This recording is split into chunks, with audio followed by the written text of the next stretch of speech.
అందరికీ నమస్కారం. ఓం నమో వెంకటేశాయ.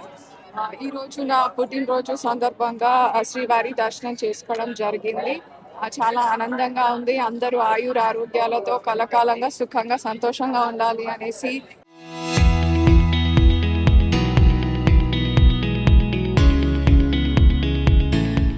శ్రీవారిని ప్రార్థించాను మా కుటుంబంతో కలిసి.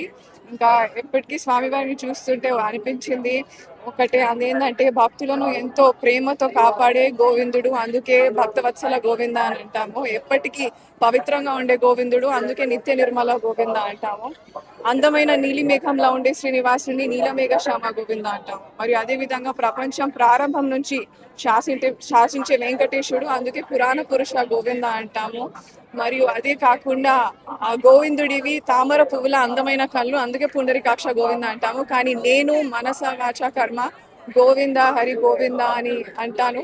మరియు అదే కాకుండా సాక్షాత్తు నందుడి కుమారుడిగా జన్మించిన కృష్ణుడు బాల లీలలు చేస్తూ వెన్నును దొంగలించి తినేవాడు. ఆయనే ఆవులను కాపాడే గోవిందుడు.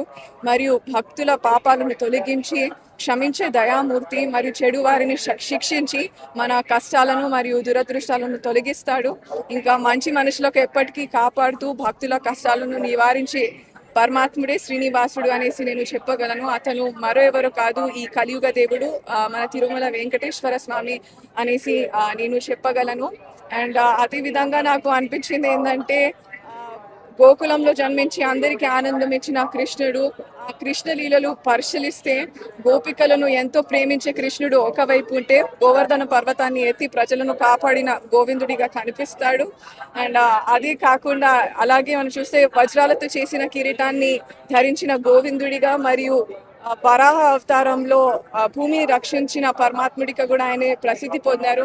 సో అటువంటి శ్రీనివాసుడి దర్శనం చేసుకోవడం చాలా చాలా ఆనందంగా ఉంది. ఇంకా నా పునర్జన్మ సుకృతంగా అని నేను భావిస్తున్నాను.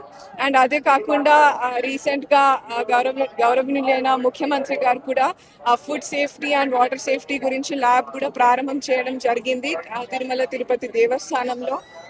సో ఇందాక ఇప్పుడే ప్రసాదం, ఇంకా అదే కాకుండా లడ్డు కూడా అది నేను టేస్ట్ చేయడం జరిగింది. చాలా బాగా ఉంది. అండ్ భక్తులందరికీ కూడా ఏ ఇబ్బంది లేకుండా బాగా అరేంజ్మెంట్సే కానీ వాళ్ళకు అన్ని సౌకర్యాలే అందిస్తున్న తిరుమల తిరుపతి దేవస్థానం వారికి కూడా నేను ధన్యవాదాలు తెలుపుతున్నాను. అండ్ అదేవిధంగా భానుప్రకాష్ గారికి, ఇంకా పృథ్వీ గారికి కూడా నేను ధన్యవాదాలు తెలుపుతున్నాను. Thank you so much. Namo Venkatesaya.